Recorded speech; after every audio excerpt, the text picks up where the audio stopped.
સુરતની પ્રભાત તારા વિદ્યાલયના 54 વિદ્યાર્થીનું ભાવિ જોખમમાં મુકાયું છે। હોલ ટિકિટ ન મળતા વિદ્યાર્થી બોર્ડની પરીક્ષા જ નહીં આપી શકે। ત્યારે હોલ ટિકિટ મેળવવા માટે વિદ્યાર્થીઓ મોડી રાત્રે પણ જિલ્લા શિક્ષણાધિકારીની કચેરી પર બેસી રહ્યા હતા।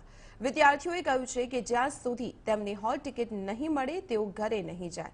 જોકે વિદ્યાર્થી અને વાલીઓના રોષને જોતા વધારાની પોલીસને બોલાવવાની ફરજ પડી। આ વિદ્યાર્થીઓએ આજે બોર્ડની પરીક્ષા માટે તૈયારી કરવાની હતી, પરંતુ તેમણે હોલ ટિકિટ માટે પણ ફાંફા મારવા પડી રહ્યા છે, કેમ કે શિક્ષણ બોર્ડે પણ આ મામલે હાથ અદ્ધર કરી દીધા છે। વાલીઓનો રોષ જોતા ડીઓને એક ચોરની જેમ ઓફિસમાંથી બહાર નીકળવાની ફરજ પડી હતી। ડીઓ ચોરી ચૂપકે લોકોની નજર ચૂકવતા બહાર ભાગ્યા હતા।